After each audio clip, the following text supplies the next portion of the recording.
Hi, everyone. Welcome to another episode of the The Lash Lash Cuties Cuties podcast. podcast. I'm Oh, your I love host, that. Jenny. And I'm Malin. And today we have a very special episode. We have the CEO and founder of Untamed Artistry on. And so welcome, Cheryl. We are so excited that you're here. We're so excited.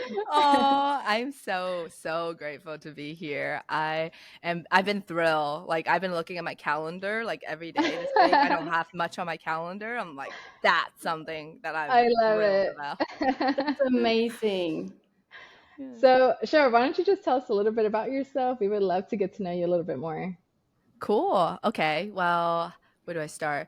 Well, I'm Canadian. I like how I just started with my Hey, I would do the same. Well, my name is Cheryl, and I am actually born and raised in China. I immigrated to Canada when I was 14 years old, and I guess I had a pretty unconventional life. Growing up in China in itself, it's pretty unconventional already. I spent majority of all of my childhood and early teenage year there. That in itself created a pretty interesting juxtaposition in my life where I have this unique perspective into the world of the East and the West culture, because you're just old enough to kind of get acclimated into your culture in China and then being pulled out and coming to like North America, which is completely different. Yeah. I like to think that that's kind of what contributed to like my adaptability. I've always been a person of change, and also I've always been a bit of a misfit. So speaking of misfit, besides the fact that I never had any friends growing up, even though I thought I was really cool. I think you're cool. I know, right? We think you're so cool. But I guess when you're a kid, like weirdos are not as well loved, which is actually, it's important for me to bring this up because this is actually the basis in which I built Untamed Artistry. First of all, in the name itself, it's Untamed, but really it was out of a necessity to build a community where I felt a sense of belonging as a misfit. I remember very vividly, I attended a Lash event back in 2019, and I went to the event and I just felt like such an outcast. I didn't feel my place. I felt really uncomfortable in my own skin and at the event. And I just thought like I couldn't possibly be the only person that feels this way. And it's a feeling that I have felt a lot growing up, just as like, an immigrant child. And then also growing up just as somebody who's always, I guess, had a different like opinions and perspective in life. So I think business is so fascinating because it's, first of all, the deepest expression of who you are as a person. And I guess my deepest expression is that like I wanted to create a space where being a misfit is not only accepted but it's applauded for, which born Untamed Artistry. And prior to Untamed Artistry, a lot of people might know this if they've like met me before, but I used to be a high stake professional poker player. I heard your first podcast. That is so cool. That is so cool. So different. Yeah. That's why I told you. Adaptability. Yep, exactly. A male dominant world, to like extremely competitive. There is no really like community or camaraderie. In some way, we all bonded over our degeneracy, but like for the most part, like you're on the table and each person is your competition. So coming into the beauty world, I wanted something very different for myself. I was really burnt out, and that level of disconnection just wasn't working for me. And I wanted to create connection for myself. I wanted to create community for myself. And so I thought that like, despite the fact that like I wasn't that cool in terms like I didn't have a lot of friends, but some reason it's probably like distilled in me by my grandma or something that I just like never felt uncomfortable about my weirdness. And amazing. And I just wanted to also show up in the world in the way that I'm weird to attract other people to show up in the way that they're weird so that we can connect in that weird. Well, it's crazy because when you think about it, like in school, like high school, middle school, the people that are like the weird ones or the outcasts, they're usually like, not the popular ones, but when we get older, those are the people that actually are like the cool people, It's always they run the world. Different. Yeah. They run the world. They say a lot of they see a lot of famous people, like actors and singers, like they're a little like they're just different than most people, but that's what makes them so cool. It's like they're not they're unique. They're not like everyone else. So Can I piggyback off of that? I love that. I feel like that's because you have been uniquely yourself. You're for authentic, sure. and I feel like that's what people should be more authentic. They should try. Mhm. Like I hope that everybody can feel they can be in a space where they can feel like they can be themselves. Because I feel like a Yeah, lot of people don't, and they put on like like another facade or whatever, but they're not yeah, being completely who they are. So I for love that sure. you have your brand built in that. Yeah. Yeah. And it hasn't always been like that. There's definitely a long period of disconnection. Like for your listeners that are listening, that's probably never heard of me before and hearing me the first time, it's no surprise because I've completely disappeared off this industry for the last 3 years. Because even in an effort to be most authentic, in an effort to build a brand that was deeply expression of myself, but your brand, it's not just an expression of the good part of you, but it's also an expression of the battle that you do, the shadow Mm. work that you have, and my brand put essentially a flashlight, like not even a flashlight, a blazing, like whatever with sirens Yeah. on all of the other aspect of my life that I've been running away from, like the people pleasing tendency, the avoidance of difficult conversation, which all led me to building in the peak of my business. um I withdrew and I just left my business because I was so disconnected to who I am, and that I was in such a deep depression and burnout that like I didn't get out of bed for weeks on Mhm. Yeah. end. I didn't want to show up for my own business. And the best thing I could do in that moment for myself was to remove myself so that I can go find myself again. And I'm Yeah. so grateful. This is my first podcast back into the industry. It's something I that love it. I would love to do more of this, because this time coming back, like I've done a lot of work in the last 3 years to find me again, to get connected back to me again. And for a while, I was like so confused and like, do I come back to the industry? If I come back, what do I talk about? Like, I don't Mhm. really know. Like, I don't do lashes anymore. And I'm Yeah. not cyano accolade, doesn't light me up like the way it used to. And so, but I realized that like what I see is like there's so many great educators and influencer and thought leaders in our industry now. It's sharing with you how to build a good business, right? Like I'm talking about a good business that looks aesthetic, that is attracting the right client, finding your brand voice and all of that, and having great skill and slaying those texture sets. Oh my God, like lash Yeah. industries have changed a lot. Yeah. Yes, it Yeah. has. Like I can't even begin to wrap my mind around those maps. Oh my gosh, True. yeah. True. Every day. Yeah. Yeah. But what I feel like what is missing and that I want to see more of is emotional exploration as Mhm. entrepreneur. And Yeah. like I think the industry, like first of all, we're a service-based industry. By Mhm. nature, those who gravitate to provide service are caregivers. Yeah. We aren't born caregivers. We're conditioned to become caregivers. And I think Yeah. that the conditioning that made us perfectionistic, overachieving, or just simply abandoning ourselves to caretake others as a service provider has some like really deep rooted emotional work there that I just like I'm so fascinated and Mm. passionate and just like lights me out when I talk about it. So I was Yeah. like, okay, I'm gonna come back, and then this is what I'm gonna come back to do. Good for You know, you. Yeah. it's so good for you. I love that you're saying this because I would say I'm a very sensitive person, very Mhm. emotional. I've always been, and I feel like it does reflect in like my business in good ways, but it takes a lot out of me. Sometimes it can give me a lot of energy too, but sometimes it's a lot to try to please everybody. And so, when we were learning about you and who you are, like the fact that you always are doing stuff. I've heard a lot of your podcasts. You're doing so much work and you're so real with it. And I love that. And that's even from before, like the fact that you have so many resources and you've done so much work. Mhm.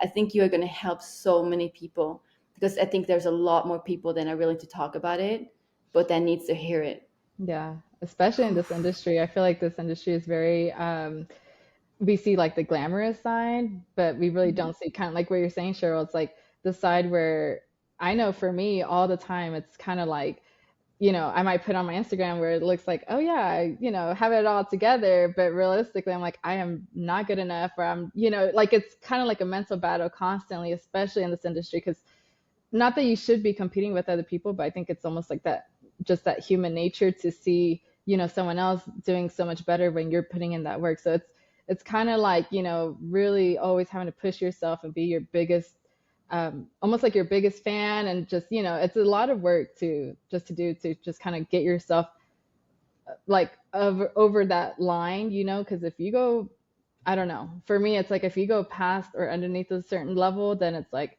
it could go really downhill from there, you know. Mm-hmm. Yeah. So but Cheryl, what? yeah, Yeah. go ahead. Oh, you go ahead. You go ahead, Jenny. Oh well, I want to I ask get so you, so excited. well, I just wanted to ask Cheryl, so like at what moment did you know that you had to step away from your business Hmm. to focus on your mental health? I just Like, was love how it gradual or like just one it's day you woke up? gradual, also not so gradual. Like, I first of all, I just want to say thank you for letting me go so deep so fast. You're good. We're I deep. know, Hey, you're good. right? We're deep, so That's it's so all true. good. I think that, like, you know, how it like all transpired, it's like when I was my business was building, and like within the first year, like it blew, like within the first year my goal was to get even. I was like, if I break even, get my initial investment back, I'm happy as a clam. I'll keep building and I'll Hmm. just keep doing things, and eventually success would come. And then within the first year, by the end of like 11th month, I just knew we were projecting to do 1 million within the first year. That's Wow. And I crazy. was like, That's amazing. Yeah. holy shit. And Yeah. then immediately I was like, oh no, now I gotta do 2 millions. Like I gotta, like, what's the next Mm, milestone, right? There's this arbitrary goalpost that we're always moving for ourselves. And that goalpost is just never gonna be reached. You're never going to be good enough to reach it. And I was Hmm. definitely doing that to myself. So in an effort doing that, you have to grow. In an effort to grow, you have to, like, I did most of it the first year, like, you know, just alone. And then I knew that I had to grow, I had to bring on team member. It's when in interpersonal relationship, that's when the cracks show. That's when the self-work show. And you're just like, oh my God, like I am uncomfortable as fuck. Can we swear in this Hmm. podcast? Yeah. yeah, you're Be good. You're yourself. good. Be yourself. I was like, I am so uncomfortable in my role as a leader. I am so uncomfortable. I'm great being a CEO of one, but like I do not know how to be a CEO of multiple. And Hmm. Mm, then that's when I realized that like I need therapy. So I like went into therapy and I just like try to work out a lot of the things that I was experiencing, a lot of the feeling that was coming up, and a lot of like really difficult interpersonal relationship things that was showing up for me, because I've isolated myself in a career that I literally compete with all my peers. Like I Right. never had to work with people. And in China, there's no such thing as teamwork. Like growing up, yeah. I've never done a team project. When you get your test back, they give it to you in the order of your marks so that we Mm. all know Oh, how you did and so that you can yeah. compete Oh and do no. better next time. Oh I wow. am Yeah. I am conditioned to compete. Yeah. Yep. Yeah, seriously. Put on the spot. Yeah. So I thrive in that environment, but I did not thrive in a team environment.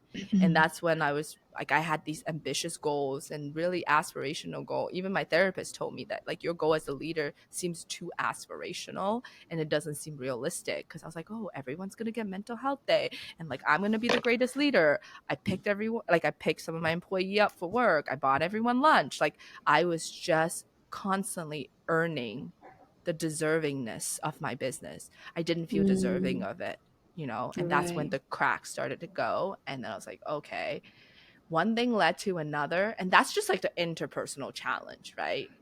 And then the business challenge start coming to pile in. The Mm, bigger the business you build, the bigger the problem you're gonna have. Oh, And I right. yeah. still remember at the time, like in 2020, I put my foot down in the industry and said, pre-made is the future. It's going to be the future. Got a lot of lashback, but I'm like, that's a hill that I'm dying on, you Mhm. know? Yeah. And then I discovered the best pre-mades I've ever seen in the industry. And I was like, okay, I'm going to bring this to the industry. I'm going to bring this forward. I built the most amazing campaign in my head. I spent a lot of money. I spent probably like somewhere like $100,000 into this like Oh, wow. project.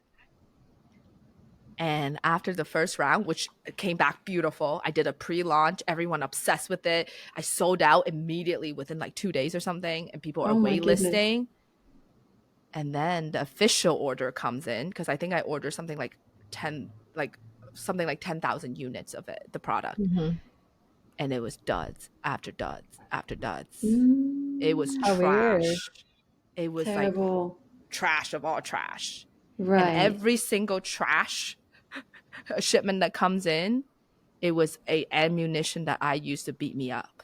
It's like, see, you don't have what it takes. Oh, See, no. you're a fraud. See, you can't do this. And I have poured my heart into that relationship with my vendor. I have been vulnerable with that vendor because I was like, well, in the West, like you lead with vulnerabilities. And I try to do business in that way too. And I think I just got taken advantage of. But like I couldn't sit with that. So I just started throwing money at my problem. I was like, okay, it's not my problem anymore. I'm going to hire people to solve all my problem. My team went from 2 people to like 7 people in a matter of a month. And all the while, I am plummeting in my mental health, like plummeting. And to build a team like that, you needed leadership. You needed to show up as a founder, and I did not show up. I did not show up as a founder. I did not show up as a CEO. I didn't want to show up for my business. I remember at one point coming home and like, I think it was like March 2021. I told my husband, I was like, light it on fire. I don't want this shit anymore. Give it away. I don't want it. Whoever wants it, take it. Like, I don't give a shit. Buy me out. Like, don't even have to buy me out fairly. Just buy me out. And then I think that like that's when, so in some way it was gradual in that way because I think I left the industry way before I left the industry. Like there is the moment that I left that I turn around and I just like, okay, I am second trimester pregnant. This is my great excuse. This is my way out. I'm going to be a stay-at-home mom. I'm not going to worry about my business anymore. I put a CEO in place and I'm out. And that was like my official out. But I think that I have left way before then. My heart has left. My spirit has left.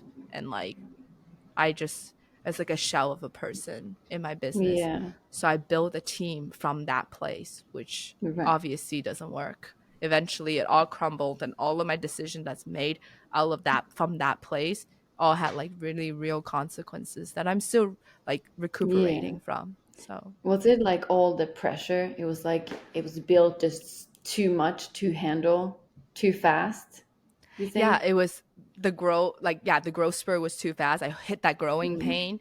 But I think in a normal, well-adjusted human being with a regulated nervous system, you can handle that. Like that's growing pain that you can like work through and you can get support in. Because when you're rooted in your, like it's called ventral vagal nervous system, it's when you're like in your calm place, you can ask for help and you can ask for support. But when you're in your like dorsal, which is your shutdown place in your nervous system, like you can't ask for help. You perceive everything as danger, unsafe. And when you operate your business from that place, which I see so many lash artists operates from that place. They're either operating from that like dorsal shutdown, like, oh, I don't give a shit. I'm not going to show up on Instagram anymore. It doesn't work anyways. The time I showed up, no one respond, no one engaged, like whatever. Like I'm not meant to build something bigger. Or you in that flight or flight stay where you're just constantly seeking problem. You're just like, well, how do I create more problem in my life so I can be irrelevant? So any of those two states that you're building your business from, it's going to give you a result that is reiterating the feelings that you don't want to feel, which a lot of us, for me, was unworthiness and abandonment. These are the two feelings that I didn't want to feel. And when I started showing up in my business from those places, the way that I avoided created those feelings for me for the past 3 years. Maybe not the last 6 months because I came back and like done a lot of the work, but the 3 years prior to that, I lived every day feeling unworthy of my business, you know? And I just see this happen so much in our industry. It does.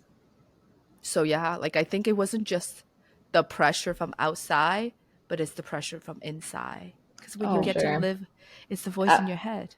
dude, Yeah. life is mental. Like like life is Mhm. so mental. It's all mental. You can do anything you put your mind onto, but you also have to like take care of you the whole way. If you For don't take sure. care of yourself, you're not gonna take care of anyone. Like for me and my husband, I need to take care of Malin first. Then I Mm, can take care of him, you know? And it Mhm. doesn't work yes. without that. But as Yeah. caregivers, we don't always know that. Like I can even look at my mom. She takes care of everybody else than herself first, and you can see that. Like it Yeah. wears and tears on her. So I Yeah. think that see, this is the message I think is really great that you are bringing because you have gone through that and you have really Mhm. like you know what I'm saying. So I think that your story can really help, like showing Yeah. people that it's okay to like take care of yourself too. Yeah, Yeah. definitely.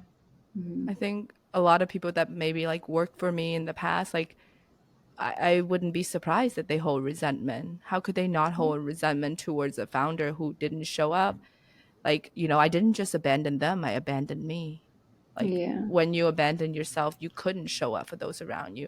Like it's pouring from an overflow. That's when you nourish the relationships around you. And that's where the people around you and your team and your company and your business can thrive. But when you're pouring from an exhaustion and like an empty, all you're pouring into is resentment. It's like capitulating and like, snowballing that resentment. Mm-hmm. So yeah, like I think that, thinking back, I totally see, because in many ways, for even for a period of time, I went through my own cycle of like, oh, it's their fault, like they're not showing up the way I want them Mm. to do. But in reality, like it was just, I'm sure in some way they have participated in it, but the most importantly, it's just like not feeling the feeling. Like you said, you're a sensitive Mm-hmm. kid. I Yeah. don't know how, like, how was your sensitivity received? Oh,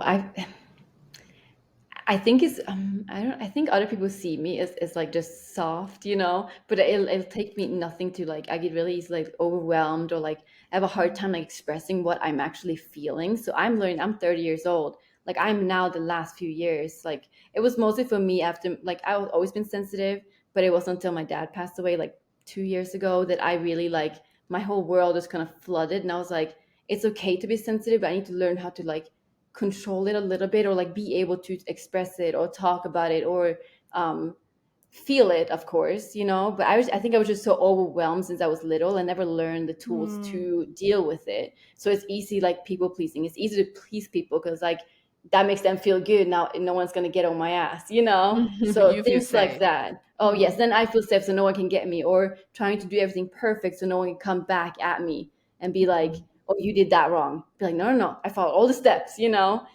Right. So yeah, so I think for me also a lot of internal work to be like, it's okay, and it's okay to mess up sometimes. It's okay to not being available for everybody all the time and things like that. So I think now it's easier for me to kind of work through that. Yeah. Yeah. But No, for What yeah. sure. I about feel like for what? me, I feel like I'm definitely sensitive. Like I am a super sensitive person, but I think I almost like put up a front where like, oh no, I'm tough, you know. And I feel like I've always kind of done that, but I mean, like everyone, it's like you could still have a front, but I mean, no matter what, you're human. You know what I mean? There's certain things that are just Yeah. gonna break you, and I have no problem saying like, yeah, like I'm hurt or my feelings are hurt because of this. I think especially now as I am getting older, like I'm okay saying like, yeah, I am sensitive. I'm a sensitive person. Like I don't have to put up, yeah, like that facade or that front that it's like, yeah, like I'm bulletproof kind of thing. Like no, so, Yeah. um, but also like something that I have also realized in myself that Malin actually calls me out on all the time is that I never knew this about myself until I got into the lash industry, but I feel like I'm realizing I'm a perfectionist. And I think that also is something that can trigger that like sensitivity, because it's like, again, if something is not done 100% correctly, then it's like, okay, it's like that beating yourself up internally, or it's like, okay, I have to do everything right until I get to that point where it is perfect. And it's like, that's just not reality. So, Mm, Hmm. Yeah. but I, yeah. I have this theory that like the world has two type of people. There's the openly sensitive people and there's the closeted sensitive people. No, I believe seriously. it. I believe it. Yeah. For true. we're all sensitive people. Oh I yeah, think that yeah. as a society, there's just so much like negative connotation to like sensitivity, right? Like toughening up. And somehow, being logical equals not being sensitive. But this is a really, really interesting study. So for the nerds out there that's listening to this and you're like, yeah, I hear I'm sensitive, but I've been told and conditioned and shown so many times that like logic is better than emotions when it comes to decision. Here's my rebuttal to that argument. There's a study has been done that the part of your brain in the back of your brain, it's called your amygdala, which is your emotional processing center. It's where you process fear, anger, excitement. All of your emotion gets processed in that part of your brain. Hmm. And they have done this research shown people that has their amygdala damaged through a car accident or head injury or whatever it is, when they do a research on these people, they cease to make the most simplest decision. It takes them up to 5 hours to decide what to eat and what to Oh wear. wow. Mm, And especially in those who have a high IQ prior to the yeah. accident, that the IQ has nothing to do with the decision making process. It affects the decision making process just as much as somebody who had lower IQ score. Mm, So it shows that like that all decisions are emotional. And then Yeah. from a hard way to say this is that like every single decision that we're making, no matter how much we strategize in our head, which strategy is important as a business owner, but all of this strategy, it's strategizing for you to feel or to get to an emotional outcome, whether that emotional mm, outcome is to be applauded for, or that yeah. emotional outcome is to avoid a difficult conversation, or that emotional outcome is to feel important. Whatever it is, all of the logical decision that you're making is to seek an emotional outcome. So it Hmm. just, I think it's so counterintuitive for us to say all decisions are emotional and to derive to an emotional outcome, but we're not going to look at the emotional piece of that puzzle, which Yeah. just Mm, blows my mind. Because as a yeah. nerd, I'm like, first principle, if it's for emotional, shouldn't we look at the emotional part? Right. True. Yeah. Yeah, Yeah. that's very Yeah. interesting. But that Yeah. makes And sense, you know? Like it's like it makes sense why we make all of our decisions based on our emotions. I mean, if you're not happy with something, but let's say you think by the book or something that's the route to go, it's like you're not going to want to go that way because emotionally you or internally you just feel like I don't want to do that or it sounds dreadful or whatever it is. So that makes a lot of mhm. sense actually. Yeah, I used to think that like I'm a really lazy person. I had really struggled waking up. I had like really horrible bedtime hygiene. Like I moved out when I was 16. So like living alone when you're 16, you have a lot of freedom. So my usual bedtime is like 3, 4 o'clock in the morning. I wake up at 11 or noon, like that. Poker just like I fell into poker because it just fit my Yeah. lifestyle.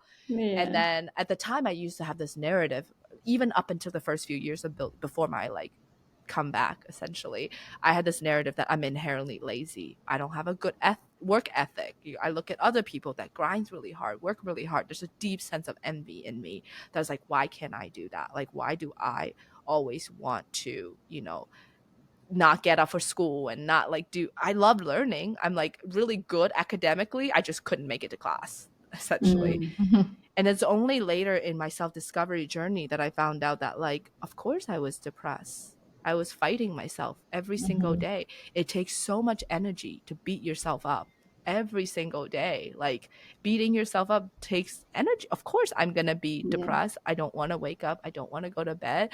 Like the even late at night as I'm watching TV binging on shows, I am finding ways of beating myself up. I'm going to need 10. I used to think like, "Oh, I sleep 10 plus hours at night," and I used to like brag about it. But I was like, wow, I was just recuperating from all the emotional abuse that I was Right. inflicting on myself constantly. Oh Like yeah. that's why I sleep 10 to 12 hours a day. Oh yeah, those mental battles are whenever I've had those are when like I'm the most like exhausted. Like those are the most challenging because at least if you're fighting with someone, you can have some conversation. But the Yeah. ones you have with your own head, like your own thoughts, those times definitely are very very hard Yeah. and draining. And it's kind of weird how it kind of goes vice versa too. Like sometimes when you are going through a lot of mental stuff, it's like you can't sleep. Like it's just your mind is constantly running. And so then you're feeling drained because you're not sleeping, and then you got the other Mm, side where you're just sleeping because you just I don't know, maybe want to avoid it, not come to reality Yeah. about it, you know? So Mhm. it's, Yeah. you know, it's weird how it just kind of comes in all different forms, you know? So, Mm-hmm. yeah. Cheryl, Touch. how do you do your like daily routine then to like help with your like mental health? Like how does your day look like from you wake up to you go to Mm. bed? Like now when you kind of entered back in and feeling good. I kind of stopped the routine in that way now. I realized that I used to be a self-development obsessed, a self-improvement obsessed person. Like I just thought if I read enough productivity book at some point, I'm gonna be productive. You know, so I read every single one of them under the sun. And I realized that it became again an ammunition that I used to hold myself to an unreachable standard that I used to beat myself up all Mhm. the time. So now how I look at my day is that like at the end, like in any moment when I have a silence, maybe this is the only ritual or routine that I do, is at any moment that I have a silence and I ask myself, how connected do I feel to me right now? Like when's That's the last amazing. time I felt my feet? Like, Mhm. am I thirsty? I'm thirsty actually. Yeah. You know, me too. I was thinking Yeah, about like, you know that. what? Let's all take a water break. Yeah. Look at Isn't that that. isn't that crazy? Lash artists will go through the entire day without drinking, without eating, Dang. No eating. without like Nothing. taking Yeah. care of themselves, right? They Mhm. think that this is all an effort of building a business, catering to my clients, eventually is building Mhm. my dream. But you literally could not get in touch with your dream when you're so disconnected to yourself. So I Mhm. think it's creating moments in your day where you just simply explore the question, how connected am I with myself? I really stay away from like routines or like things I should do because Yeah. like it just you can't should your way into things. It's the reason why New Year's resolution never work. It's the Mhm. reason why like routines and habits never really hold and it's not sustainable, and eventually at some point it all come crashing down, and that voice in your head is like, oh, I see my way in, I'm gonna beat you up now. Mm. Mhm. What That are you makes Yeah. gonna, sense. didn't you say you're gonna be a productive person? Didn't you say you're gonna set better boundary with your clients? Like all of these things that we set as like a to-do list to do, it Yeah. always comes back as like I look at them as self-abuse ammunition. So Mhm. Right. the thing I do is I ask myself, how connected am I to my body? And there are some days I go through the day, I'm like, holy shit, I haven't asked this Mhm. question until 5 p.m. Like it's 5 Yeah. o'clock. And I like, but that moment that you just get to ask is like a break that you get to put into your day. That it doesn't matter where you're at. It doesn't matter how overwhelmed you are. It doesn't matter how great you're feeling. It's by creating these break of reflection that you're like, oh, okay. Like someone is checking in on me and that person Yeah. is me. I I'm love Yeah. checking that. in on Yeah. me and see how I'm doing. And then as soon as I do that, then I'm like, okay, what do you need? What do you want? I Just love now was that. a drink of water what I Water. really want. Yeah. Seriously, it A helps lot all of of Yeah. us. Yeah. a lot of time, like it's water and food. Yeah. Yeah. Yeah. And We honestly, it's just water and food, you know? it's Um, almost like that survival mode. You know what I'm saying? Like you're just such in especially here in America, I feel like I'm from Norway, and so back home, like things are a little bit more like slow paced. mm, And like I love it here now, like in the stage that I'm at. But I do think that it is really important to take that time, or like you gotta take one day off, or like you gotta take some care of yourself as well at some point. You can't just go, go, go, go, go. That's gonna come Yeah. crashing down really fast. Well, I I feel think like that's that, the culture here, you know? yeah. It's like, it's really like the second you wake up, like, okay, you got to go exercise, then go to work, and then come home and, you know, whatever it is, you know, if it's constantly like on the move, on the move. So, Isn't it crazy that like we can as a culture turn self-nourishing and self-caring activities into a self-abuse? It's yeah, Yes, mind-blowing to me it that we do is. that, yeah. you It know? is. And so I can't like, I'm still at the heart a nerd that wants to share tips and advice. So I think the question that you're trying to ask is kind of show the audience a way to like take care of themselves. So I Mhm, want to yeah, give more of a first principle tips that right. I've started implementing that really changed my life, is that how do we change from a place of should to a place of want? And I'll give a Yeah. story on this.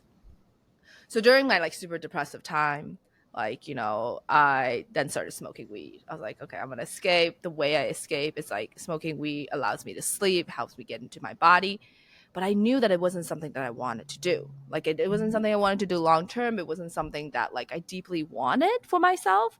So I then tell myself I should quit. I should probably stop. Okay, next week I'm gonna stop. And then after a week, I'm like, ooh, it's a really stressful day happens. I'm super overwhelmed. And then I was like, maybe some edible would be really helpful right now. And then I do the edible, and then I was like, shit. I said I was gonna quit. Okay, I'm gonna do it next week. And I see this pattern with people in the industry about their Instagram showing up for their social media, building their website, or whatever these tasks that feels like it's a I should do task, right? So we start in the starting point of I should. And the starting point of I should is taking down us to a path of like, eventually that shit turns into ammunition for self-abuse. So what I've learned that really helped was shifting the should to want. It's like, what do you want? And I asked myself in the relationship with weed, I asked myself, what do I want? And I was like, well, I want to be clear-headed. I want to be really well rested. Like I want to wake up and feel fresh. I want, and also like the weed wasn't making my gut feel good. So I was like, oh, I want my gut to feel really good because I already have IBS. I don't need more discomfort in my gut. So these things are my wants. And all I did was meditate on my want. I didn't say I should quit. I didn't say I should, try to go for 7 days, try to go for a month. Like I didn't set any of those goals for myself. I just meditated on my want. In some other form, I think people call it manifestation. Some people call it like, I don't know, visualization or something like that. But for me, it was just meditating on my want. Like, what is my want here? And the want becomes so clear to me that like the weed just stopped. Because like it didn't align with my want, but it wasn't from a place of like telling myself I need to. And there are times that like I don't even use the word relapse, but there are times that like I'm curious. I'm like, oh, I do want it again. I do want the edible or the weed or whatever. And then as soon as when I do it, I was like, wait, is this what I want? And then I really feel the feeling that I felt. And I was like, wait, that's not really what I want either. So then I was like, so that quitting process didn't come from a place of like, you need to, which is what we're so familiar with our parent, with our teacher, with our school. It's a very authoritative, like, do this or else. You need to do this in effort to be a better person, to be a better business owner. But when you switch that and just tap into the wants instead and have this faith or conviction that you are inherently good, like if you truly tap into who you are, your wants are always have your best interests at heart. Your wants are always going to be the one that take care of you and your business the most. And for a business owner, that is the fastest way to accelerate your business.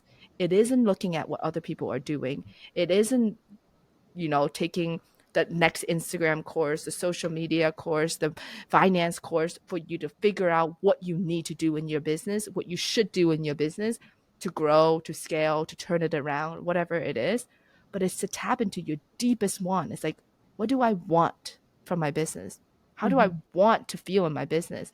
And just trust that if you honor that want and showing up honoring that want every time, you're gonna get that because it's coming from a place of holding. It's a place of holding yourself with grace, compassion, acceptance, and love.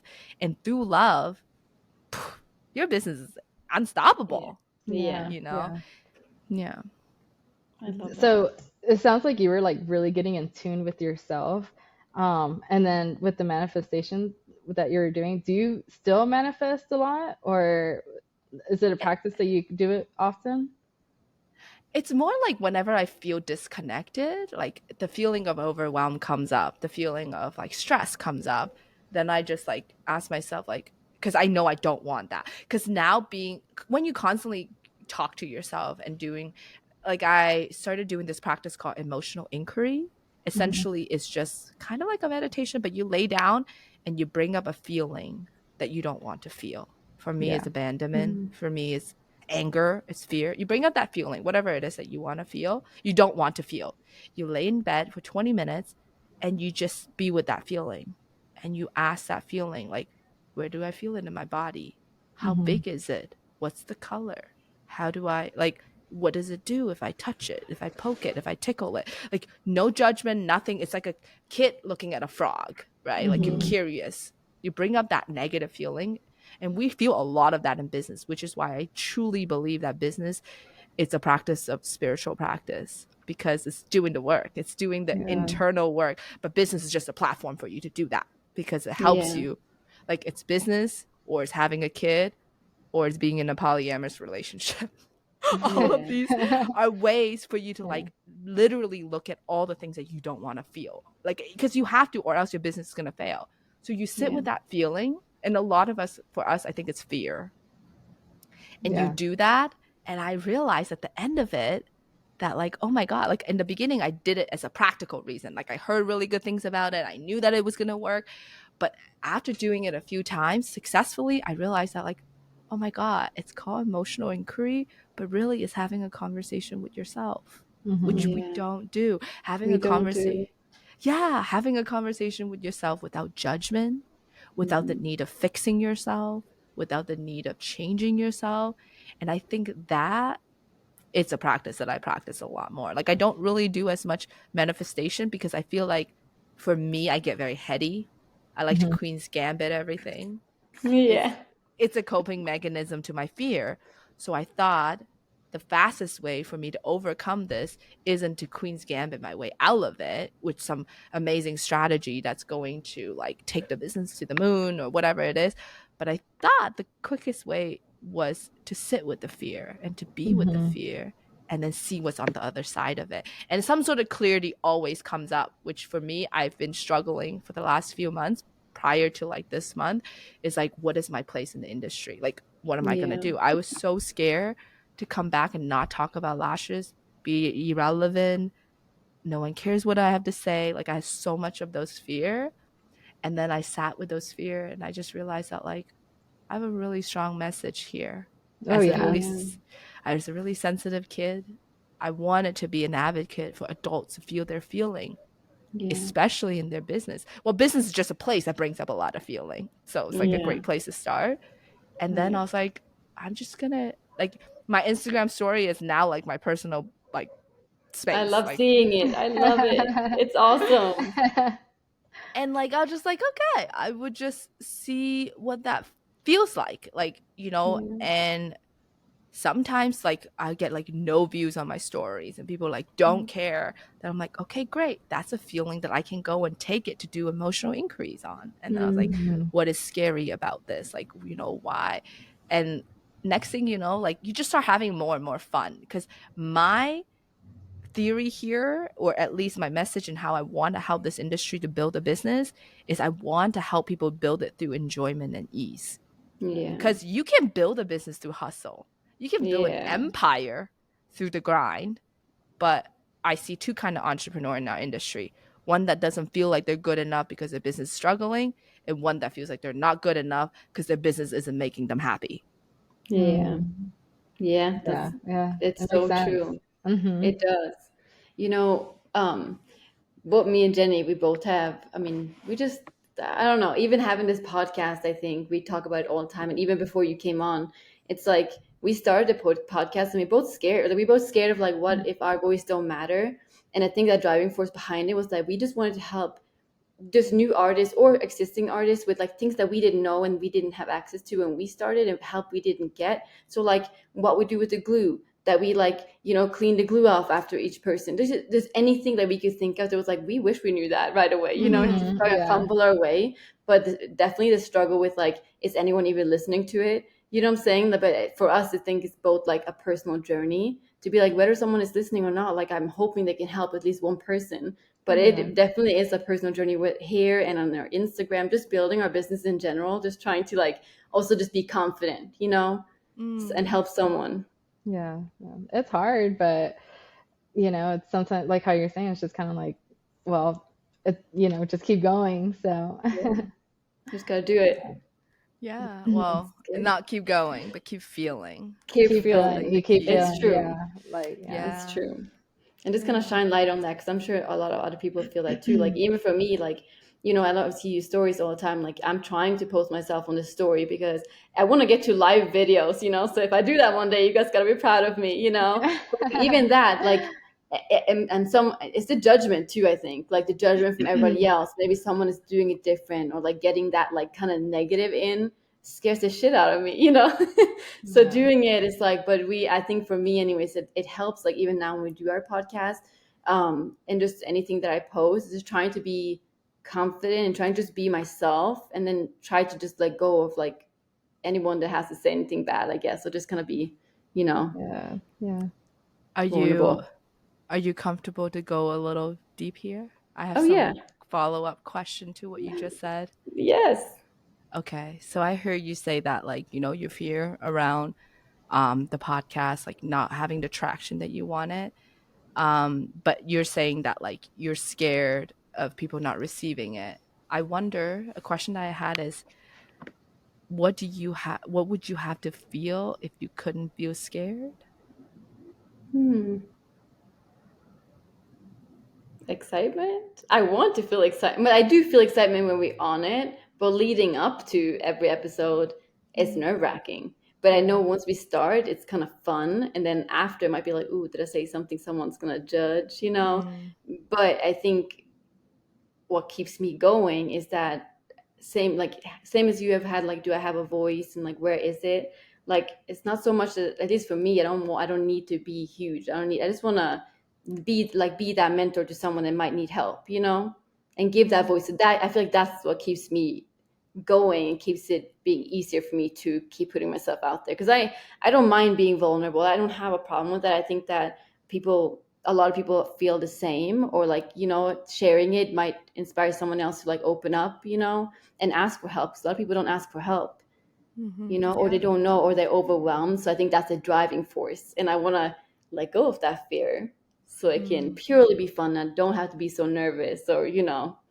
Mm-hmm. But it's funny because me and Malin always feel nervous right before an episode. And then as soon as we get done, we're like, oh, we did so good. We did great, Yeah. So it's always like Oh. it's a mental thing, like right before, but then really like in the moment, it's like we're just having fun and we're talking. Yeah, maybe sometimes it's like, did I say something that was like someone might not agree with, or controversial, whatever it is. But most of the time, like after each episode, we've been like, oh yay, we did so good, we're just proud of ourselves. So it's just, yeah, it's just kind of like it's just an internal thing that Hmm. What's I the think we're both trying to overcome. So Yeah. what's the voice, like what's the fear around saying the wrong thing? for me, yeah, it's like, okay, what if I like, yeah, if I were to say something that not necessarily offend someone, but maybe, yeah, like someone doesn't agree with, or they just maybe didn't like it, or Mm-hmm. maybe my tone, whatever it is. I think in that part, it kind of goes back to the people pleasing, where it's like, I want to make everyone happy and I don't want Mm-hmm. someone to be mad at me for, Hmm. saying just my opinion or whatever it is, even though it is just an Yeah. opinion. No one's going to agree Yeah. 100% all the time, but it's just that part, I think, and especially being so new to, well, when the lash industry, really starting the business. I've been in business now for a little over a year on my own, Wow. and then the podcast, we just started this year, a couple months ago, so it's still like in those early beginning stages that it's like, oh, like it has to, again, it's like I don't want to come off like that person that, just I people don't like it, or don't, again. So I yeah. I hear that. What is the feeling that you would have to feel if people didn't like it? Wait, hold on, what do you mean? Like, what would you feel if you knew people didn't like it? Like, if it Oh, was bad, I would probably cry. I would cry on the spot, like I would just sad, feel, yeah, sadness. definitely like sad, hurt, just kind of like, okay, well, I think that would make me kind of want to like shut down a little bit, or like like just kind of like, okay, shut up, like don't say anything that might have, again, like could offend someone, or whatever it is that triggered Hmm. someone to not like whatever it is that I said. Like I would, I know that I would be very like, okay, don't say anything like that. Just keep it very surface level and don't get deep or whatever it is. So The sh- In my experience, the shutdown is just a coping mechanism to not feel the sadness. So what you're Yeah. saying, is that if people didn't like it, the feeling you have to feel is sadness. So as we were talking about the emotional inquiry stuff, I'd be interested to see if you would be open on your own time to do an emotional Oh inquiry on yeah, the for sure. sadness. Yeah, because even Like, when you're talking about it, I'm like that. I know that that's gonna. I We think all need even just it. yeah, we all need it, but I think it's like very like psychologically, it's like you're Yeah. facing that emotion that you're wanting to avoid, you know? So yeah, yeah. like that's. I think that's just getting very deep with yourself. So Hmm. yeah, very cool though. So. The reason why I proposed this is because I think if you two got a chance to explore the sadness, I think Mm. the podcast would be unstoppable. The way you would Oh my show goodness. up, Yeah. and the content you would make, the Yeah. the impact that you would make to this industry would be unstoppable if you got to feel the sadness, Right. Yeah. Right. So feeling the feelings feeling the Yeah. that sadness. it comes up around it. Is that how you do it? Like, do you get nervous, like in front of, like, if you're speaking in front of like groups and stuff like that? So last weekend, I went to the Bay Area Lash Expo and I Yay! spoke in front of 250 lash Oh artists. my gosh. Oh my And the goodness. first time I did it was at LashCon like a few years ago before I left, and I blacked out. I blacked out from my nerves. Like I like did not remember any of my speech. I ended up like 15 minutes in, turn it into a Q&A. So I saved it by the Q&A because I'm great at conversation because I love connecting with people. So that part I'm not afraid of. But the speech, poof, completely out the window. So this time I went on the stage and I only had the title of what I want to talk about, which is connection. I wanted to talk about connection. I didn't have a speech prepared. I didn't have anything written out. I had told myself that I was going to speak on whatever felt alive for me that day on connection. Because when I took a public speaking coach, he said that there's a difference between a great speech and a good speech. Is a great speech is a conversation. A good speech is a Mm, performance. And like yeah. my entire thing was, how do I not perform?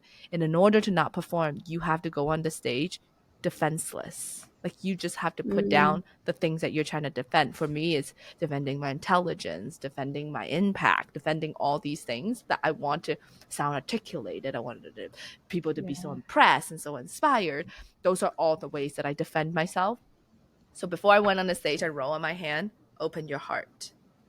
And then I love went on that. the stage and then I just, for some reason, I was both nervous and not nervous Hmm. because I was like nervous because this is something that I'm so passionate about and I have a platform to speak on it now, which is something that I've wanted. And then going onto the stage, I didn't have a speech plan.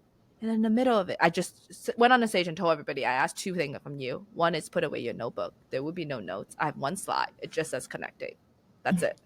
And then the second thing I asked of you is to put away your phone because I want to take you on an experience and a journey. And I think that a lot of conferences, like there's a lot of keynote speakers, but there's not enough experience. I Hmm. wanted to give people an experience.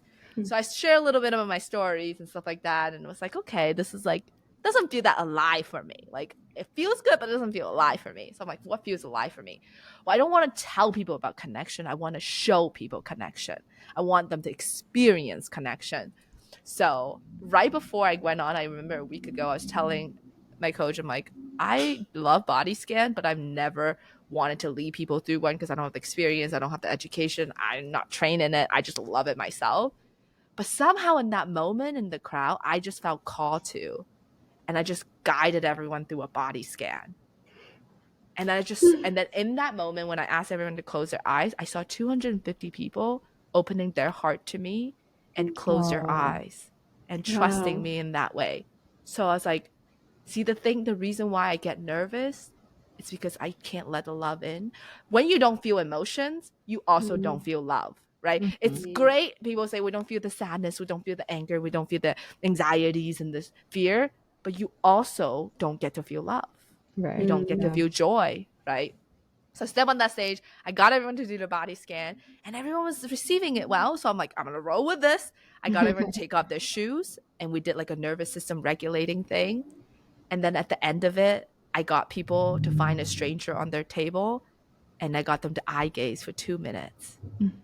And like, so in that moment, I had thought to myself, okay, I could run away from, because there's so much love in that room and so much energy in that room that it was scaring and it's intimidating to me. And I just wanted to like kind of like not look at the crowd but just keep performing. But I had one cue from my coach, and that's don't leave your character, stay in character, which is like don't get meta, just stay in character and let the love in.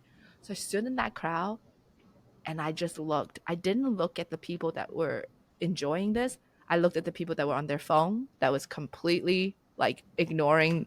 I looked at people that rolled their eyes, that laughed with their friends at what I'm doing.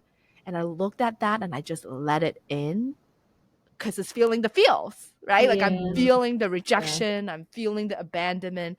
But in that process, I couldn't help but feel love, because every 3 other people you look at are sobbing their eyes out at this event. And I realized that like that's when it solidified this theory that I've always had and I experienced in small frequency but not in this large amount. Is this quote that changed my life. It says, joy is the matriarch of all emotions, and she doesn't come into a home where not all her children are welcome. Ooh, that gave me goosebumps.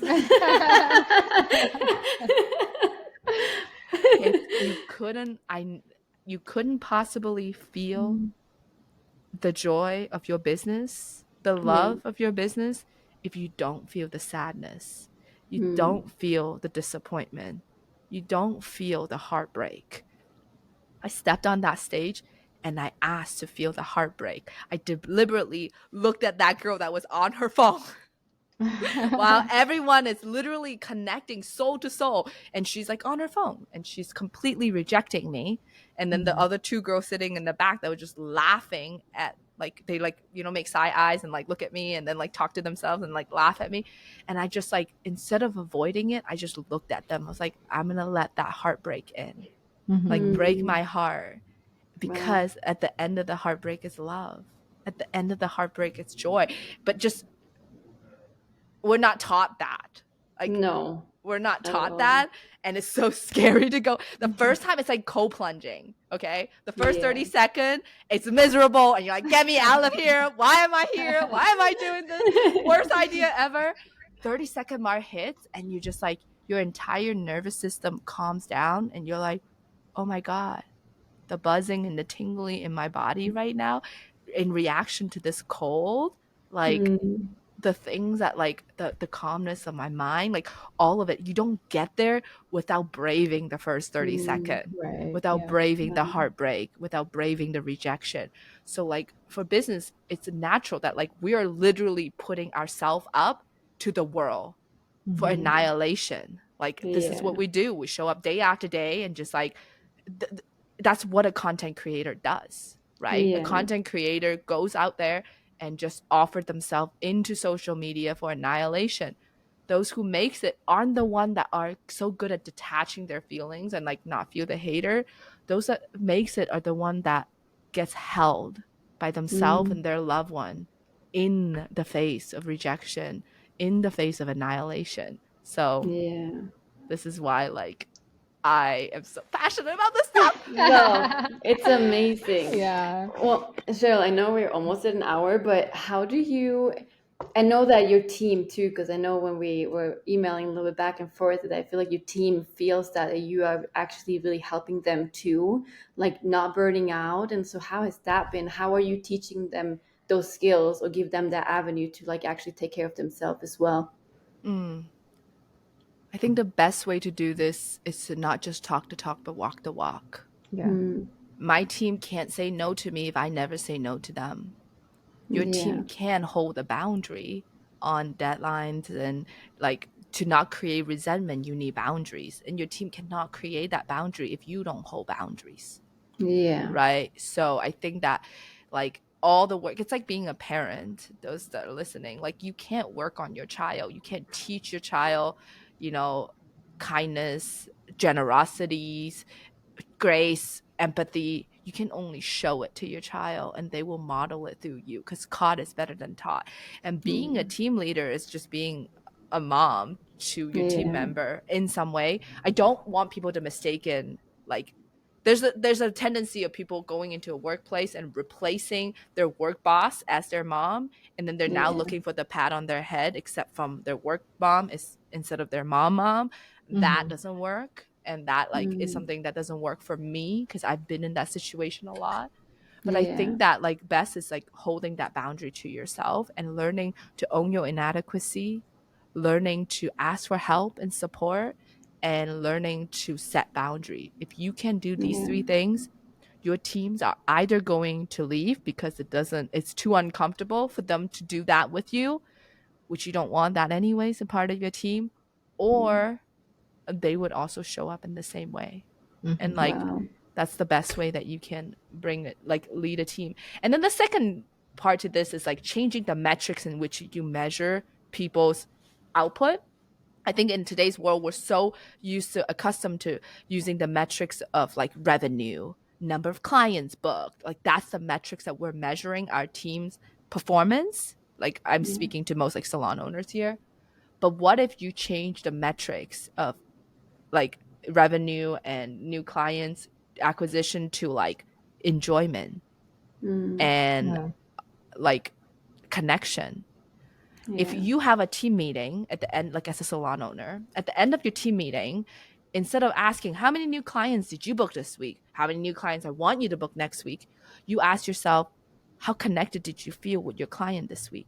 Because every connection is leading to a rebook. That is the fastest way, right? You know, this is, can I just say one thing, piggyback of that? It's great. I've said this as I started lashing that, and I started at a salon, but I've had clients since I worked there and I sucked. That have followed me to now. And I even told at the salon owner, I told her, I was like, I really struggled in the beginning. But I was like, they coming back, they want to see me. Like we have such a connection. So I feel like I have lived that. Like I have all my clients are like my family, you know? Because it's like, I mean, if you're able to make people feel comfortable or vulnerable, or they just want to vent to you, it's like, oh yeah, they're gonna come back for sure. You know, you don't get that with everyone. So you know, that's really important. In a very performance-driven world, we look at certain metrics that measures output in a very like binary way. It's like yes client, no client, increase in revenue, decrease in revenue. But the reality is that this is a very, like, I'm still learning and navigating how I do this in my team. I still run into problems because there still can be miscommunication. When I told my team that like the metrics in which I'm measuring you, it's enjoyment, then they get stuck in thinking, oh, am I having fun at work? Am I not having fun at work? And then we completely forget about performance. So there's still a lot of stuff I'm navigating. I don't have it all figured out. I'm literally exploring this, but the reason why I have so much conviction in it, it's because the other way didn't work. Absolutely. So I'm gonna do this, and I'm gonna approach it in a really messy way, and I'm gonna make mistake. I'm gonna open my heart and let the heartbreak in. And also knowing, because the biggest heartbreak for me is knowing that I'm breaking the heart of people that I love and care about. But by holding myself back and abandoning myself to not break someone's heart, I'm eventually going to break their heart. Like I do that by inviting the heartbreak in because you're going to feel the heartbreak no matter what. I want to have a say in inviting that in on my term versus having it all blow up in me when I did least expect it, which has happened, you know? So so I think that this is like a very abstract way, but whoever can figure this out where they can merge that connection and enjoyment piece with like real tangible quantitative metrics, hit me out. I love to chat because I'm still trying to figure this out myself. I feel like we live and we learn, but it is really important that as we go and we do all these and strive for all these great things, we need to, in the end of the day, just care for our mental health and also like, you know, ourselves first, then others. And then just, I mean, I feel like even though you say that you're going in there and you might do it wrong sometimes or just trying to figure it out, I feel like that's how we all gonna do. We're all gonna just you want to try new things, or this didn't work, let me shift to this thing and see if that works instead, you know? Yeah, for sure. So business is an iterative process. Being a human is an iterative process. It is, absolutely. Also, It has been so awesome to chat with you. I feel like we need to do this again too, because I feel for like, sure. I mean, I have so many questions too that I haven't asked, but our conversation has been so amazing. And so definitely would like to have you on again in the future too, because this was great. Yeah, I would love to. I would just like, podcast is like my favorite form of connection with people. I love deep conversation. Like podcast is a way to do that. And like I don't have the resources and the time and the capacity to do my own. So if I can just tag along as like, for sure. the three amigas, like I will do it. I love it. There you go. Love it. Listen, I was gonna ask you a question, but it's just funny now because you said it. I want to skip it for now. But I was gonna ask you, what do you like the best, podcast, books, or YouTube? But yeah. Maybe podcast, huh? Podcast for sure. Podcast. I've completely stopped reading books and listening to like watching YouTube. Like I realized that like for a while, I remember one time I picked up my employee and she got in the car and I was listening to a podcast at 2x speed and she's like, "Am I listening to this wrong? Like, am I doing podcast wrong?" And then I was like, this is how disconnected I am to myself. And then at that moment is when I realized I haven't listened to music for over 2 years in effort of building my business. I was just like, well, music, if you can listen to anything, you got to be learning, you know? You got to be moving. You got to be going and getting better. So, yeah. Now I think that, like, I think people should just listen to this podcast. That's all they need. Seriously. I love it. I agree. The Lash Cuties. Lash Cuties forever. I love it. But honestly, I agree. Podcast is such a way of like, I feel like you get to know people better and you get to go deeper in than just looking at like maybe a YouTube channel that all is kind of like, you know, what do you call it? Like when they all like just read a script that they've practiced or whatever, you know? So I do like that we get to ask you a question, you get to ask a question. I feel like it just opens up a lot more, you know? Very personal. Yeah. Thank you for being so open to let me go deep with you guys today too. For sure. It felt like a therapy session. I loved it. I loved it too. I love this so much. All right, well, we'll wrap up the recording then. So for anyone who are listening, we would love if you would share and rate us and just listen to our podcast and on YouTube. And yeah, any other words? We'll see you on the next one. We love you. Can I leave a note? Note? Yeah, of course. For all those that are listening, I know that choosing the journey of entrepreneurship isn't one a faint of heart. I want you to take this message with you as you build your business. I want you to ask yourself this question as often as you can, is that how would you build your business and what would your business look like if you believe that you were inherently good? Love it. Words of wisdom. Yeah. Well, okay. But Cheryl, this was so amazing.